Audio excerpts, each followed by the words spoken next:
Guys, welcome back to Trading for Beginners, and in this video I'm going to talk about how can you change your language into Binance. So without any further ado, let's dive right into this exciting video.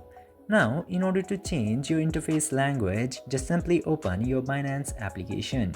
And after opening the Binance application, you will get to see a bunch of informations into this homepage.